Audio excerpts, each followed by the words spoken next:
Three, two.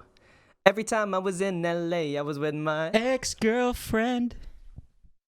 What's up, everybody? Welcome back to the Coworkers Podcast. I'm Regan. And I'm Josh. And I hope you all enjoyed that. That took a lot out of us to do. A little musical number. Shout outs to Usher. Shout out to Daniel. Shout outs to Daniel, too. Boy, stupid. But yeah, we're back. We didn't have an episode last week because I was dealing with a little ear infection. You know? Couldn't hear. I still can't hear out of my left ear. So if you hear me go, huh? What? Then now you guys know why. That explains it. Yeah. But let's just get this. Let's get this thing rolling. Yeah, let's just jump Josh, right into it. What did you watch this week? Nothing. Except for one thing. But we're gonna get to that. Oh yeah, we will. It has to do with this week's discussion. If there's anything I watched, it's the fact that I'm rewatching Rick and Morty again for the new season. Nice. Yeah, so Yeah, it's time to get swifty. time to get swifty in here. This is a musical episode. That's what this is. Take off your pants, shit on the floor. It's swifty time of night. But yeah, that's all I've been really watching because I put it on the background while I do other work. You know, Oh, nice. Yeah. just nice background noise. But Nice. I know Reagan's been getting he's been swimming in film reels and that like murky bong water that I've been swimming in acetate, dude. yeah, like the stuff that they correct the film in, that they drop the film reels in. Yeah, some shit like that. Yeah. That's bong water, bro. So let me in on it. What did you watch this week? Oh, dude, I saw a lot. A lot of the films I saw were like revered as classics, right, in the film community, Yeah. right? And also I've been trying to watch movies from the Criterion channel because a lot of them are on HBO Max. Yeah. So most I've been definitely. trying to watch them just so I can prepare myself for the Criterion sale next month, Hell yeah. which we're gonna splurge Yep. like all our paycheck on. but yeah. So the first week or like a couple weeks ago, I watched Casablanca, Citizen Kane, Oh. and The Graduate, and A Quiet Place Part 2. Uh-huh. That was in like a span of a week. Yeah. Those 4 films. I really like Casablanca. Citizen Kane I need to rewatch because I kind of like I was doing something else. I wasn't really paying attention. Yeah. Did you like the part when like he's having a misfit and he's having like a hissy fit in his house and it looks really tiny? It's like a low angle or something like that, but it's the fact that you can see the roof, and it's like closing in on his head. Well, I mean, that's just Orson Welles because he wanted to like have like a ceiling to like encapsulate everything. For the film, but Orson Welles was great in the film though. And it's really good. It's really fascinating to know all the things that it kind of pioneered, like all the concepts. There's a lot of filmmaking, like stuff that we take for granted as like basics now, but like it was established by that movie, you know. Revolutionary. Yeah, it was revolutionary for its time. Like a lot of really crazy things involving cinematography. Oh yeah. Thanks in part to that movie. Some like screenwriting stuff, like the whole like Rosebud thing is actually a big thing because of how it sets it up and then you know pays off. There's like a lot of storytelling devices invented like through that film. Yeah, and hey, it's revered as the GOAT. So, but not as good as Paddington 2. Okay, all right. But I mean, but we'll talk about that some other time. Yeah. Continue, Reagan. The Graduate, I really liked. It's a little problematic now, like nowadays. When did that come out? I 1967. Graduate. Dennis Hoffman, directed by Mike Nichols. I know it's kind of funny because as a fellow graduate, recent graduate, me and you both, brother. Watching this film was kind of interesting. But if anyone knows the premise of this film, it's basically about Dennis Hoffman, his character, having an affair with one of his friends or one of his parents' friends. Okay. You know, the Mrs. Robinson, you're trying to seduce me. That's where it comes from. Oh, okay. Not to say that happens to us. Oh no. But no, it's a very interesting film, and it's like one of those films that like stuck with me after I watched it. I see. And the filmmaking, in terms of like cinematography and whatnot, was really interesting because it the cinematographer or the director was able to portray loneliness just by using visuals. just by visuals, which was really interesting. A Quiet Place Part 2. Right. We shall talk about this more in depth probably next week because I'm going to see this on Sunday. Yeah. So look out, everybody. This is a heads up for next week. Go out and watch A Quiet Place 2 safely. Safely. But my short, concise review of A Quiet Place Part 2 2 would words. be... Okay, I don't think it's not going to be 2 words. Oh, I thought you were going to say it's blank. No, it's... Well, it does start with it's, but... I knew it. It's not as good as the first one. I'm going to say that right now. All right. And that's coming from... That's coming from someone who really enjoyed the first one. Yeah. And that's not to say that it's bad. It's just not up there with the first. Let me throw a question at you, Regan. Uh-huh. You're talking about how it's not as good as the first one, and I brought up sequelitis. Give me a movie where its sequel trumps the prior installment. Captain America: The Winter Soldier. Example. That's a good one. Are we talking about in a trilogy, or are we talking No, about... just sequels. Just sequels? Thor Ragnarok. That is very true. Empire Strikes Back. Mm-hmm. The Last Jedi. Facts. I gotta agree. I just put us on a hit list. I got an easy one. You know how you bring everybody back? Blade Runner 2049. It's the greatest sequel ever made. Facts. Terminator 2. Did you see it yet? No, I have not. I fucking thought. Terminator 2 Judgment Day. Yes, Terminator 2. It's fucking amazing. But yeah, anyways. Last one. Spider-Man 2. Transformers: Revenge of the Fallen. Paddington 2. All right. Okay. Continue. But yeah, that's 1 week of me watching films. And then the following week, I watched a martial arts classic from Hong Kong, I believe, called Return to the 36th Chamber. That shit was tight, bro. It was like my first... Well, no, I saw Enter the Dragon. But it was tight. Like a martial arts like film. Like, you know that you're like the... I would hate to say traditional, but like something in like that vein. Yeah. Like, it's a lot of fun. Return to the 36 Chambers is a lot of fun. Came out in the 70s? No, 1980. 80s, okay, then. Yeah. So a little bit past, like, Bruce Lee's era, yeah, you know? for sure, for sure. But the action scenes, oh my god, the action scenes. This is a Chinese movie? Yeah, in Hong Kong, I think. But the action scenes are fucking tight. It's so cool. Didn't it inspire, like, a Wu-Tang album title? It did. Yeah. That's the title of their debut album. And it also inspired the RZA. When he would produce their music, he would sprinkle in like the audio from the film. Oh, wow. Yeah. It's pretty awesome. Yeah, the film's tight, man. All right, I have to give it a shot. Yeah. And then I watched in theaters Cruella. I still have to watch that too. Maybe I'll watch it sometime this week. Yeah. If I get Friday off, I'll go check it out. You know, as far as Disney remakes go, it's not bad. You know what? That's the craziest thing is like when I had first saw the trailers and I first heard that Emma Stone was gonna play Cruella in a Cruella de Vil movie, I was like, okay, as the resident biggest fan of Emma Stone, like in a 50-mile radius, I have to watch this movie. But am I really that excited for a Cruella movie? Like, what could it possibly be about? And then I saw the trailer and it's like Jokerette. It's like female Joker, you know?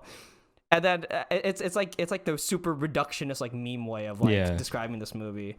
And then I was like, it could go one of two ways. It's either gonna be horrible or it's gonna be good. Like I don't want it to be like right in the middle.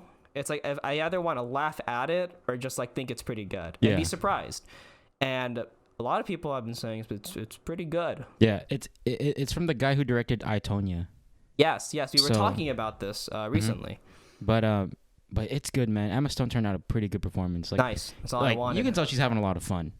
Like the first 2 acts, solid. Like they are solid in terms of like setup and like kind of like where she grew up, how she grew up, and you know why she's doing the things she does. The lore. Yeah, but then it gets a little rocky towards like the climax and the rising action. You know, you gotta have like some of that, like I told you this, like some of that suspension of disbelief type thing. Yeah. And that's not to say it gets like wacky and zany, but you know, it doesn't jump the shark necessarily. No, it doesn't. But it's good. All right. It's good. All it's a lot of fun. And I think you'll appreciate like the 70s punk like aesthetic that they're trying to like go for. All right. It's cool. It's really cool. And then I saw Aquaman on HBO Max.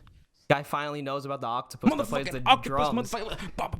Oh my god, he's on there. He's in the movie for like 10 seconds, but it's honestly the one part that I remember the most. I don't know, man. It was fun. It is like, fun. The action scenes are fucking cool, man. Like, I'm not gonna fucking lie. It's like, that type of like bombastic, like so in your face ridiculousness that like they didn't like hold back. Yeah. Yeah. Kind of like Godzilla versus Kong. It's just like they know what it is. Yeah, because I feel like with James Wan and like the people behind this movie, I'm pretty sure they're all familiar with how the public perceives Aquaman as like a joke. Yeah. And like a laughing stock in like the DC like Hall of Heroes and whatnot. Mm-hmm. So why not just make him this big buff Jason Momoa, like this isn't your dad's Aquaman, this guy's fucking hot, and then he just does some crazy shit. He jumps out of a plane and he goes wow or some shit. Oh my god, it is a funny movie, like in terms of like, not in terms of like the movie itself like can make you laugh like through its writing or like clever jokes. It's stupid. That's why it's funny. No, it is it's like the most basic like script like you will ever like see. Do you or, remember like, the watch. part when they're trying to figure out how to like restore water into this like desert? It's him and Amber Heard, and then he's can I pee on it? Yeah, she like gets the water out of like his forehead. Yeah, his forehead or whatever. The moisture like in his skin. Yeah, and then he goes, "Oh, you did that? I could have just peed on it," or some shit like that. He's like the most like Chad dude bro like Aquaman in the world. But you know what makes up for it is the fact that they slap a bunch of glitter on Jason Momoa, and then he rides a giant octopus to fight lobsters with laser guns attached to their head. Bro, that's all I need, bro. Yeah, seriously. That's all I fucking need. And it's fucking sick. Like those action sequences. Where's the butter sauce? Fucking that shit made me hungry when I watched it. I was like, oh my god. Dude, when they were fighting that one crustacean guy, all I thought of was Mr. Krabs. I don't know why. God. That's all I thought of. I was like, oh, Mr. Krabs.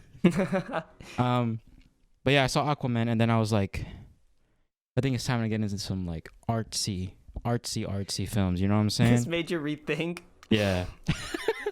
But all right, I'm gonna list these titles right now. Okay. All right. In the Mood for Love from Wong Kar-wai. Yep. The Seventh Seal from Ingmar Bergman. Orpheus from Jean Cocteau. And Barry Lyndon from Stanley Kubrick. These films are tight, bro. Really? Like all four of these films. You watched all of them? Huh? You watched all those? Yeah. I remember you told me about In the Mood for Love, and then you asked me which movie, like, you sent me a list of stuff. No, but before that, because I had just finished watching Orpheus and Seventh Seal, so I was like, oh yeah, I need another, because I had that long list, like from HBO Max. So I was just asking, like, what do you think I should watch? So I watched Barry Lyndon. But yeah, these films are tight, bro. Damn. They're so good. I gotta get on it. Holy shit. Yo, Wong Kar-wai, After Fallen Angels. Yeah. Now In the Mood for Love. Fuck. So good. Fucking shit. And then Seventh Seal. I mean, that's a classic, right? A guy playing chess with death. Oh, fuck. Oh. Sheesh. But yeah. Bars or no bars? Bars. And then Orpheus. It's literally the tale of Orpheus and Eurydice? Yeah, Eurydice? Yeah, right? Eurydice. There you go. Sorry. The one where it's like Orpheus goes to the underworld to like get her back, but he can't turn around, right? Yeah, but this one's set in like post-war Paris or France. Ah, okay then. But it's so good. It's so good. Jean Marais. Oh my god. Where has Jean Marais and Jean Cocteau been all my life, bro? This movie's tight. I figured it out. And it's like, I heard the way that they describe Jean Cocteau's work, because he's like a painter too, I think. Oh, okay. And the way to describe his work is like he's like a surrealist. Oh, okay. Surreal. Okay. His work is like very sense. like surreal. Is he French? He's French. Okay, yeah. French surrealism. Yeah, okay. Yeah, surrealism. But a lot of the shots in this, mind you, this was made in 1950. Yeah. And a lot of these shots are fucking insane. Like it even boggled my mind how he got these shots, because he was on another level in terms of like filmmaking and like what he did and whatnot. And also it has to do with a lot of mirrors. Keep that in mind. Mirrors. Justin Timberlake mirrors? I don't. I'm not gonna sing it. There's a lot of music going on this episode. But anyways, so going off of that, you're like exploring like a bunch of other like cinema, like foreign and whatnot, stuff from the past. What the film intelligentsia like thinks of art, or whatever, right? You know, it's like that camp of people, but it doesn't hurt to like expose yourself to that side. So there's actually two other movies that I didn't see from your list that I'll throw at you. I've heard of them, I've heard great things about them, I've still yet to see them. The first one is a Russian war movie called Come and See. Bro, okay, I'm gonna be real, I've heard shit about that, and I heard it's really fucked up. Yeah, I heard it's really fucked up. I don't know if I'm like mentally prepared to like watch that. But what was maybe I'll go watch it first and I'll let you know, because you know my barometer for fucked up shit goes fucking nuts. The other one is I think it's called the Fantastic Planet. It's like a mixed animated type of experience. I think it's French, dude, so yeah, it's really insane. I saw the fucking animation for it, like a clip of it. Yeah, it's weird. Yeah, like, it's very out there. Very out there in terms of animation. So yeah, since you're exposing yourself to like all these other movies, like I'll just throw those into the race as my race horses and be like, hey, watch these. You know? Yeah. I think today I'm gonna watch Eight and a Half by Federico Fellini. Ah, okay then. So yeah. Probably watch some movies and come prepared next week. It's all good. Oh, also, yeah, Barry Lyndon. That shit was long. But I didn't realize I actually ended up caring for those characters at the end, which is sick. But yeah, Barry Lyndon. Is that your first Kubrick? That is my first Kubrick film.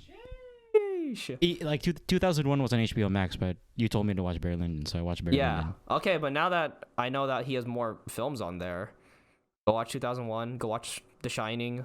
It's not even like spooky like it's not. I know. Like that. It's just good. Yeah. And then always a Clockwork Orange. You could come back to that one. Clockwork Orange is on Netflix. It is, yeah.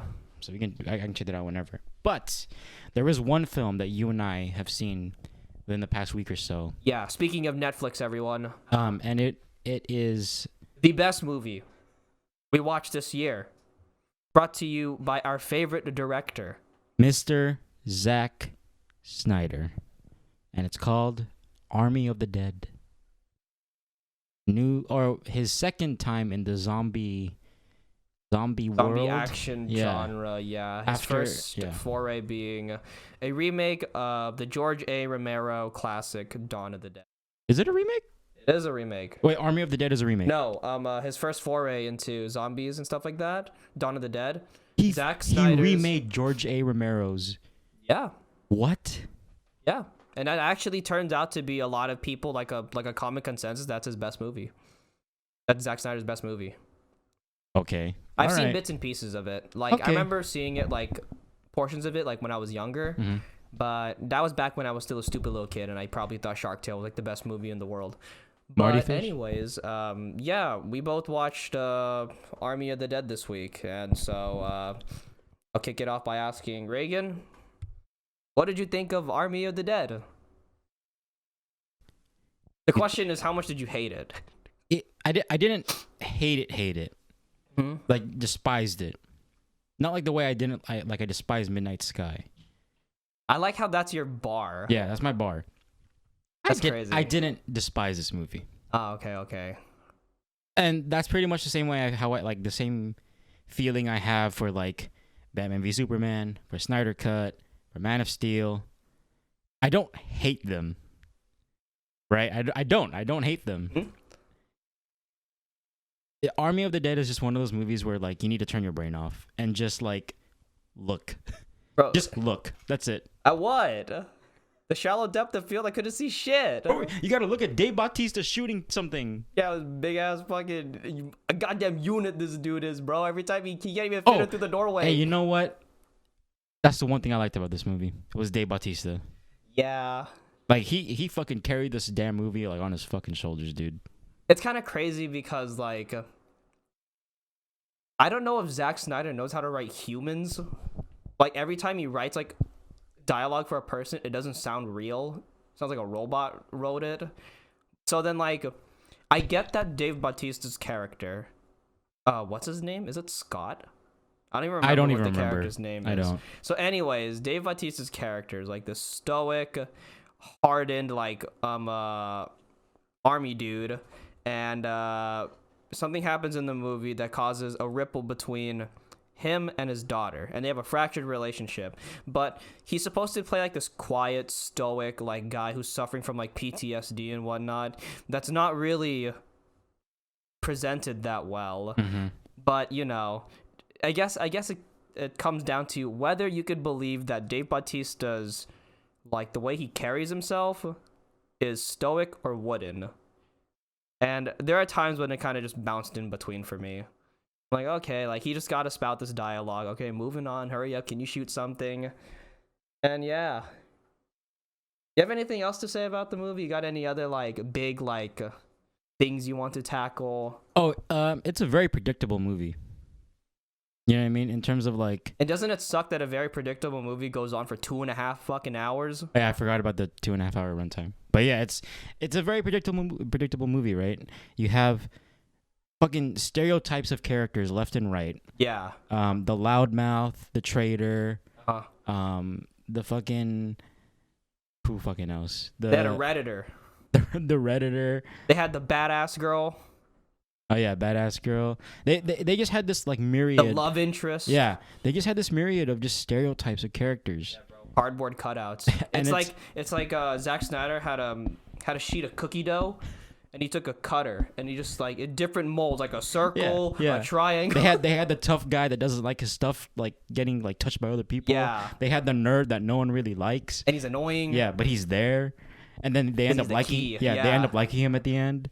It's like, oh my god, Jesus, really? Oh, yeah. I will say, Omari Hardwick, I also liked in the movie. Dude, he's big as shit too. And bro, he tried to fist fight a fucking zombie, bro. He tried to fist fight the big boss zombie, dude, Big Hoss. But unbelievable. Yeah. Fuck, what was my point again? Oh yeah, we're talking about Army of the Dead. Yeah. I think we liked. These characters are just like caricatures and stereotypes of characters that we see in every other action movie. There's nothing different about it. Yeah. And yeah, I mean it's just tiring. What else? Should we touch on the depth of field, the shallow focus? I guess if that is going to be our next point of interest. Zack Snyder was his own cinematographer. This is the first time Zack Snyder was he was a cinematographer for his own movies. He wrote, he directed, and he did the visuals for this. He's the director of photography. And then it's funny because if you go on Netflix, there's a funny documentary. Well, it's not supposed to be funny. It's just the fact that like the way he talks about the lenses he uses and then the product that it made, it's kind of telling like how it all like came together, because there's scenes where Zack Snyder's like, oh yeah, these great vintage lenses I got off of eBay from like the 50s and whatnot and stuff like that. It's like they got a lot of grit, got a lot of like wear and tear, so that like you can really get like a nice textured look and something like that. And then you watch the movie, you can barely tell what the fuck is on the screen. A, it's fucking dark like most of the time. B, it's in disgusting colors, like earth tones, grays, brown. A lot of grays. Fucking makes me want to puke. And then the big one, the depth of field. So this movie looks like if Zack Snyder took his lens and like took some Vaseline and just smeared it all over the lens. So there's like this murky, disgusting look, and you can't see anything unless like it's pressed up against the lens. Yeah. They have to be so goddamn close for you to see anything. And then in the documentary, they actually explained that like, oh yeah, we thought that the shallow depth of field gave this really cool effect of like things in front of you just being shrouded in mystery, because you just can't tell like what it is, even though it's so close to you. Like it's a fear of the unknown. But it's like, my problem with that is that they take an ugly visual, if it's not blurred out, it's just this ugly visual that says such flat colors and everything, and then you just apply a Snapchat filter on it, or like an Instagram filter, just blur things out. It takes something that's uglier and makes it even uglier. It's crazy. It's like that whole spiel I had about Steppenwolf's armor from the Snyder Cut. Yeah. It's just a creative decision that like, oh, I did not like it one bit. Yeah. I can't believe it. Have any thoughts on it? I don't know. I don't know. It was just like, oh, okay, He's doing it. It's there. It's doing whatever. Yeah, it doesn't really serve a purpose. Yeah, you know? It's kind of like when the Snyder Cut was released in 4:3. Yeah, it's like why? It doesn't serve a purpose. Yeah. Yeah, I don't know. Dude, honestly, I'm blanking out on this film, dude. It's just. Did you think it was fun? Okay, did you know this about the movie that the pilot girl, Tig Notaro, she was not the original person to play the pilot when this movie finished filming? Really? It was Chris D'Elia, a comedian, a guy who was exposed for like committing like sexual harassment and whatnot. Ooh. So then Zack Snyder was like, hey, we want to distance ourselves away from that guy, so we're going to hire someone else, Tig Notaro, to play the pilot. And for the most part, if you don't know that she's green screened into the shot and painted in, it doesn't look that bad. Mm-hmm. But then there's the scene where they're getting the crew together. You son of a bitch, I'm in. This part of the movie. Yeah. Where Dave Bautista and the girl go to meet the pilot, and you never see them in the same shot together. Like it will be a shot of Dave Bautista and the girl. It's like a shot reverse shot, basically. Yeah. Yeah, but like it's the worst kind of shot reverse shot because they're never looking at each other. It's like the end of the Snyder Cut, where like, oh my god, it's so fucked up. And it's funny because like the ADR like vocals, like the audio track of Tig Notaro's character, as like she's talking, like the camera's on it, and then it's a cut, but you could still hear her audio, and it just shows Dave Bautista and the girl like reacting to something, but it doesn't look natural. Like how she's saying it doesn't sound like she's talking to someone. How they're looking doesn't look like they're looking at someone. It's so fucked, bro. And then on top of that, there's like, if you really look at like where she's standing in some shots, like you could really tell that like a little bit of the artifacting of like trying to like blend her into the background. You know? So that's just something if you didn't know. Interesting. What I did know was a dead pixel. Army of the Dead Pixel, everyone. But yeah. So for those unaware, you need to watch it on like a pretty like higher resolution to like notice the dead pixel to like jump out at you. And only in scenes where there's the tried and true Zack Snyder like pitch black color like laced throughout the shot. So one of Zack Snyder's cameras that he used to film this movie has a dead pixel. It might even have 4. Oh wow. But yeah, kind of just comes and goes. It's a weird like oversight. This movie that is I don't know the budget of this movie. I think I read that it's like sub 100 million. 100 million? I think. Let me go look it up real quick. Regan, Jesus. You keep on talking about the dead pixel while I look this up. Yeah, there's a dead pixel. Honestly, I didn't notice it until like people pointed it out. And it's kind of funny how like, I don't know. I just think it's funny that this big film like that just slips through everybody, producers, editors, you know. Yeah, color, the editor was color correction, fucking, asleep at the wheel, putting this movie together. I don't know. Holy shit! But yeah, this budget of this movie was $70 to $90 million, and they let that slip. That's crazy. I mean, like, granted, like what they wanted to do, like some of it, like it turned out like, you know, for $70-90 million and this like how many people are in this movie, what they want to achieve, I'm like, okay, whatever, I'll give them the benefit of the doubt. But $70 to $90 million can't save the fact that the screenplay is kind of mega shitty. Yeah. Yeah, 70. It's kind of basic. $70 million couldn't get Zack Snyder some new lenses for his fucking cameras too. Yeah. What did you think about I know you said that the characters were so like cookie cutter and whatnot. Is there any of them that really like jumped out to you, as in like other than Dave Bautista? Okay, which one did you hate the least, or did you hate the most? We'll go from there.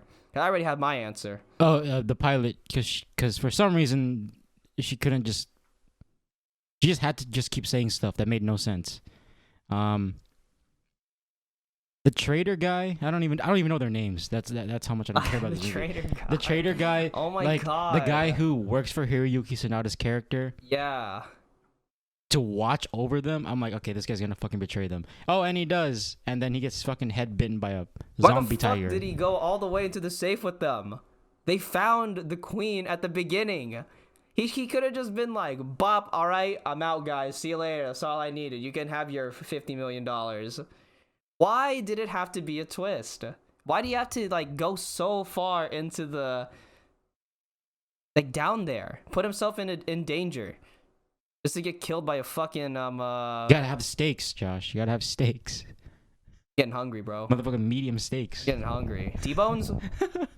But yeah, I think my favorite would obviously Dave Bautista, Amari Hardwick's character, just because he's so over the top, and then the smart guy, the guy who cracks the safe. Yeah, you know, there's gonna be a prequel movie focused on him. Heard. It's like focused on him and like the daughter, right, or some shit like that. I have no fucking idea. It's not a movie; it's a miniseries, right? Some shit like that. No, there's gonna be a movie. Oh fuck. That's what I'm saying, bro. Shit. Jesus. But yeah. He can't keep getting away with this. Zack Snyder can't keep getting away with this. But I think if there's one thing that I found interesting was the hierarchy of zombies. Oh yeah. Granted, I've never really seen much of zombie movies. My only frame of reference for zombies is like The Walking Dead. Yeah. And those guys are kind of poo-poo in the brain. They're kind of idiots. Which one? The zombies like the zombies in Walking Dead. Yeah. So that's like my frame of reference. I've seen 28 Days Later. Yeah, that was when I was like younger though. Introduced fucking Usain Bolt zombies to like fucking they sprint could at fucking you. sprint, Yeah. And also Left 4 Dead 2 when we would play. that is my frame of reference of zombies. Your three frame of references for zombies. But I don't know. I thought it was cool. I'm like, okay, like there's a hierarchy where there's a society. Yeah, we live in a society. Yeah. Where Joker. Some of them have more intelligence than others, or like there's whatever. There's an alpha. There's a king. There's a ruling like system, right? Queen. There's a queen. She was about to give birth. Oh, that shot was gross. That was so fucking gross. That was gross. Oh my god. Now, yeah, baby zombie, baby zombie fetus. Yo, God. Actually, that might be like a little like callback or reference to the fact that this is the one scene I remember from Zack Snyder's Dawn of the Dead. There's a character in the movie. It's a woman who's pregnant. Oh. I think you could tell where this is going. Oh no. But in the movie, she gives birth. Oh. And it kind of fucking comes out of her like a xenomorph, bro. I'm pretty sure that's how the movie. That's what happens in the movie, and I think they shoot the baby with a shotgun. Why? Zombie. Oh, what? I think my memory might be hazy, but I think they kill it. Yeah. Anyways, continue. Yeah. No. I mean, I just thought it was cool, and then like the fact that the alpha zombie, the guy with the metal fucking helmet. Because he knew that knew that like his head is his weak spot, or like just everyone's like head is a weak spot. Yeah, the fact that he just doesn't go down without a fight and he just keeps going, and he's somehow relentless. He's everywhere at the same time. I was about to say that he could teleport. He's just everywhere. He didn't need that zombie horse to get to places. Man, there's a shot where like he needs to get to the Olympus like hotel, right? Yes. And then like Dave Bautista takes the elevator doors open, it's that guy. It's the fucking alpha zombie. How the fuck did he get there so fast? But yeah, Omari Hardwick tried to go like hand to hand combat with him. Fucking obviously it doesn't fucking work. It doesn't work. And then the annoying guy has his like redemption arc of like being a hero because he's like a sniveling little like whiny baby. Little piss baby. Yeah, he just screams the entire movie. Then he screams in German or French? I don't know. But then Omari Hardwick about to get bit, and then he sacrifices himself. My brain hurts, bro. Same. I haven't even gotten to like the stuff that I didn't like yet. Oh fuck. But yeah. Anything else you want to talk about with this movie? I don't know, man. Oh wait, to summarize, you said you didn't like Tig Notaro's character. You liked Dave Bautista, Omari Hardwick. Mm-hmm. The zombie hierarchy was kind of cool. Mm-hmm. Pretty much it. All right. I'm trying to think.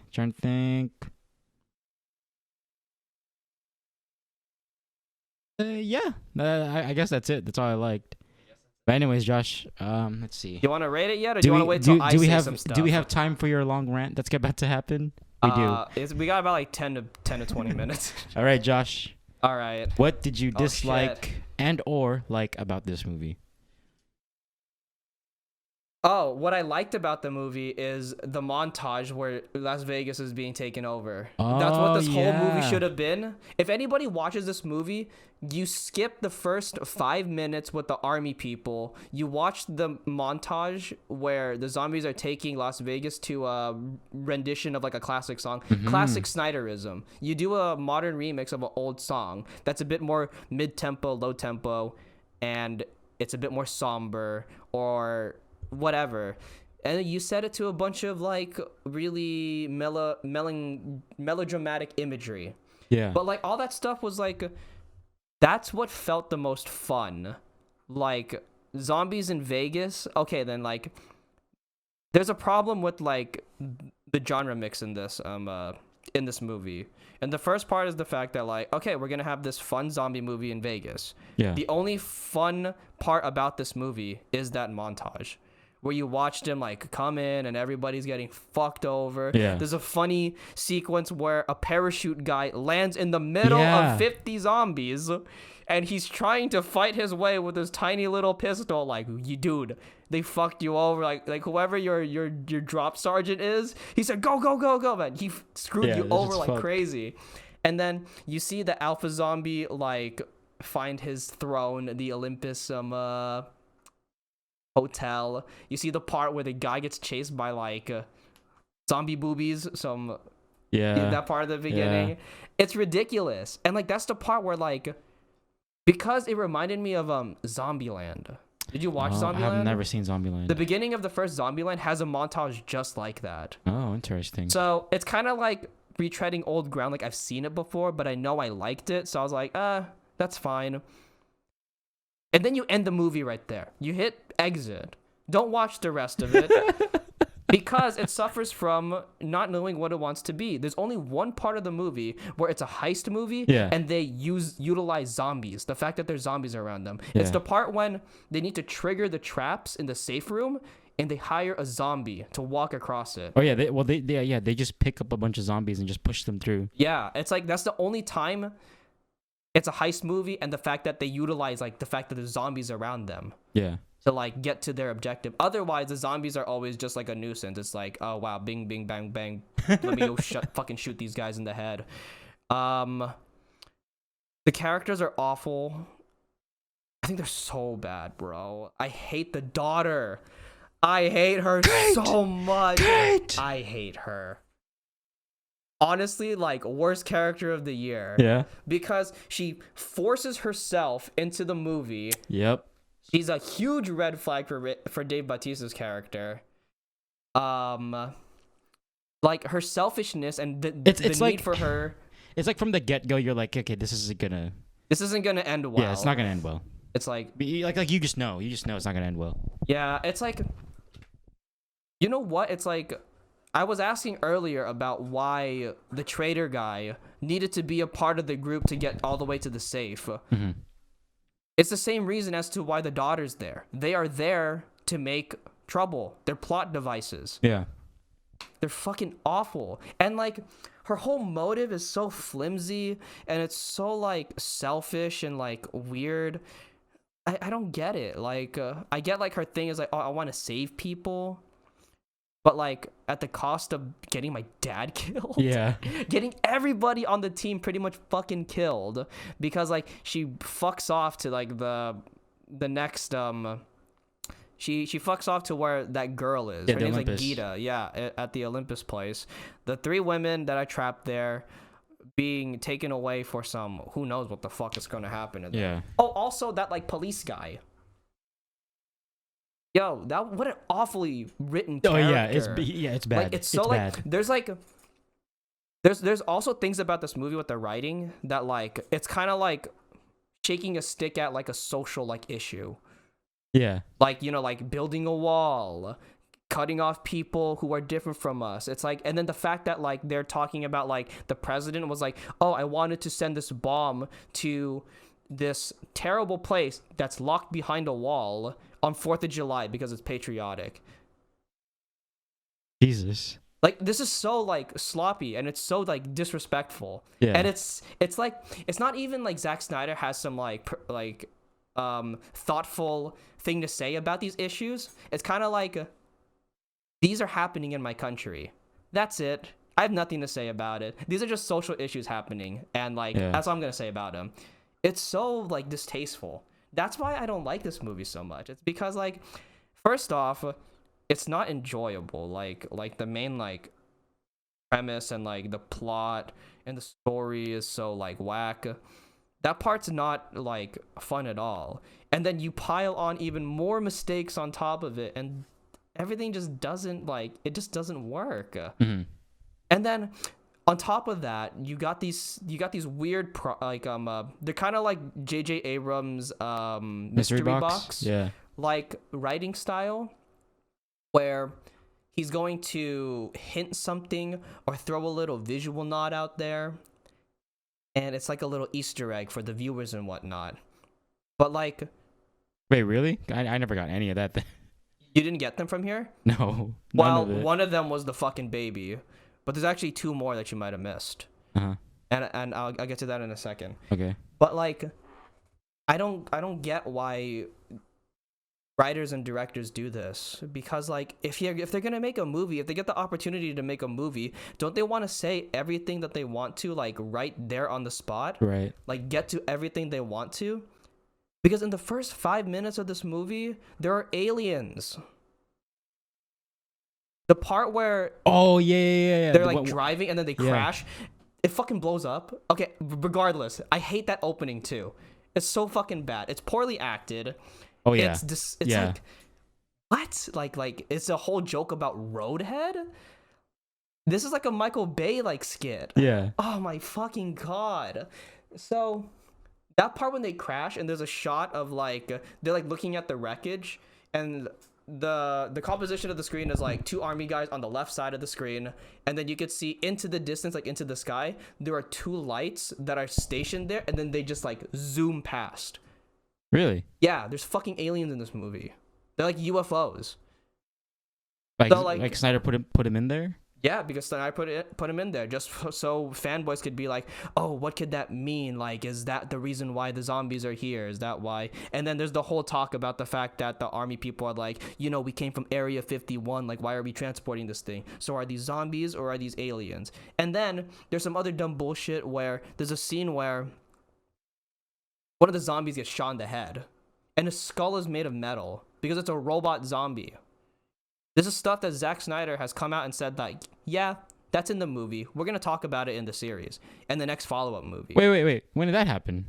It's super quick, like instantaneously. Like, I can't even describe to you, the part when it happened. Yeah. Was it in the safe when they were, like... I think so. Like, as all those zombies are, like, piling through, and they're trying to break free. Yeah. They're, like, shooting all of them, and then one of them there's like sparks. Yeah. There's like sparks. Yeah. What they're the robots. Fuck? What? Yes. There's all this dumb shit just so, like, people could be super sleuths and feel smart about, like, finding it and be like, oh my god, like, it's time to theory craft. Like, that's not good writing. Yeah. That's not a good, like, thing to have. Yeah. To leave your audience in the dark like that. It's just so ridiculous. Okay, let me go back to the daughter. Fuck. It's like, she's so stupid. I don't like her motivation being that girl that, like, the mom who, like, take care of the kids and whatnot. Okay, because, like, at the beginning, it's like that girl that she's trying to save, Gita, she's so important, and then we forget about her. Yeah. And then we bring it back because the daughter, Kate, is like, oh, I'm gonna ditch everybody and run off and put everybody's lives at risk by running to the Olympus and finding them. And she fucks everyone over. Everybody's dead except for Tig Notaro and Dave Bautista at this point. Mm-hmm. They hop in the helicopter. There's another dumb thing I just remembered. So, remember how I said that they're gonna nuke the town? Yeah. So, the time for, like, the reason why they're in Vegas to to break through the safe and then to extract out within the day is because a nuke is gonna drop on them. Yeah. A controlled nuke. Wait, but the president decided to make it earlier just cause, not right? later. Just cause. Yeah, let's just make it earlier by 24 hours. So by the time they're trying to break in, they have like 6 hours or something. I think it's 6, maybe like 3 hours. Like it's less. It's a really small amount of time. Yeah. But you don't get that sense of urgency. Nope. Not one bit. It's like It's right when they open the fucking safe, why are they throwing money everywhere and celebrating? Bitch, you put the money in the fucking bag and go to the helicopter. Like, hey, honestly, I even forgot that there was like a nuke that was gonna come. Like, it's almost like an afterthought. Yeah. Like the way they presented it. Until the very end of the movie, which is another part I fucking hate, but I'll talk about that after. Uh-huh. So anyways, there's no tension because there's no urgency. There's no like nothing like pushing them because like the way time progresses in this movie, it's like at the whim of the characters. It's whatever they say, and it doesn't even follow that rule. It's like, and then when Tig Notaro and Dave Bautista are about to go save the daughter, he's like 9 minutes. So let me take all the time in the world to land at the top and to run through this whole fucking hotel building to find them. So thank God she shoots her gun, and then like Dave Bautista, who knows where he is on this fucking, he could teleport too. Could you imagine if he's at the top and he hears gunshots and it's like the 3rd floor? Motherfucker had to run all the way down. This is like a new Olympic record. Wait, okay, so wait. Oh yeah. So Dave Bautista ran down, right? He ran down. Doesn't that mean they had to run back up to the roof to get into the helicopter? So imagine how much time that is. That's more than 9 fucking minutes. And then like all that stuff is happening, right? There's no tension because you're like, what the fuck, like whatever. And then there's this really dumb part with the helicopter where Dave Bautista finds the girl that they're looking for, Kate, the daughter. They run up to the roof, and then there's a line earlier where Dave Bautista was like, "Hey, like, don't leave us." And then they get to the roof, and Tig Notaro's not there. Yeah. But it turns out she took the helicopter away and like it hit it in front of the building and then went back up. It went back up. How are you not gonna hear that? It's not a Prius. It's not like a 5 miles per hour. It's silent. This motherfucker's going like you can hear that shit cutting through the air from hella far away. There are helicopters that fly over us, and we can hear that shit. How are you gonna tell me you can't hear that up until it's about to pull up? It's hella silent too. And she's like, "Do you hear that?" And all this stuff, Regan, it's ripped off of Aliens. Really? If you haven't seen Aliens, a lot of these lines, these sequences, like the plot points, important plot points, it's ripped straight from Aliens. Oh, wow.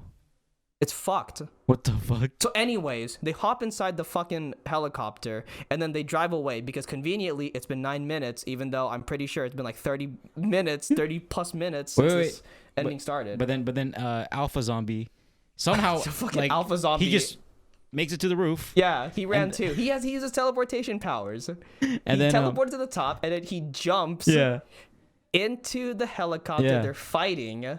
And then breaks Dave Bautista's arm, bone sticking out, motherfucker. He gets bit too. And then Tig Notaro gets shot because they're fighting. And then she can't hold the helicopter in place. They crash, but then they're able to kill the Alpha Zombie. How they do it? I forgot. Dave Bautista shoots him in the head with a gun. Oh, nice. Okay. And then we get to the best part of this whole Gita part. She fucking dies. So Kate's alive. She doesn't suffer from any injuries.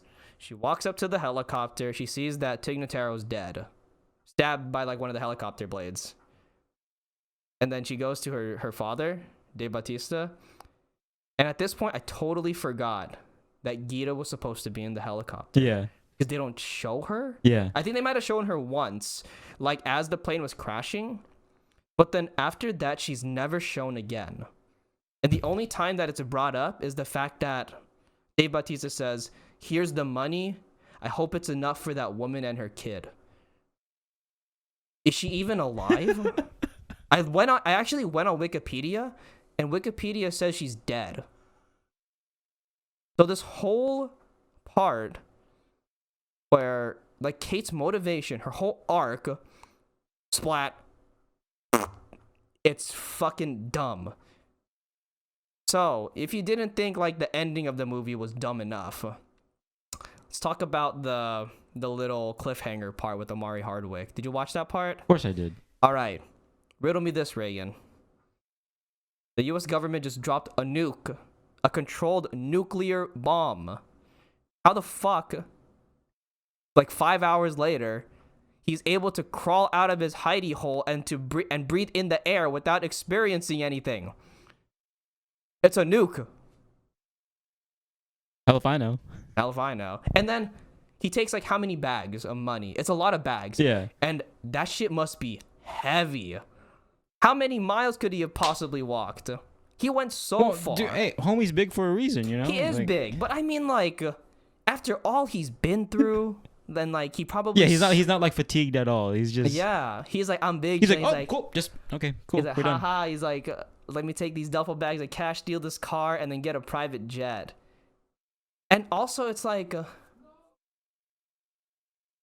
there's another problem, like, brought up because of the sequence. How quickly do people get infected in this movie?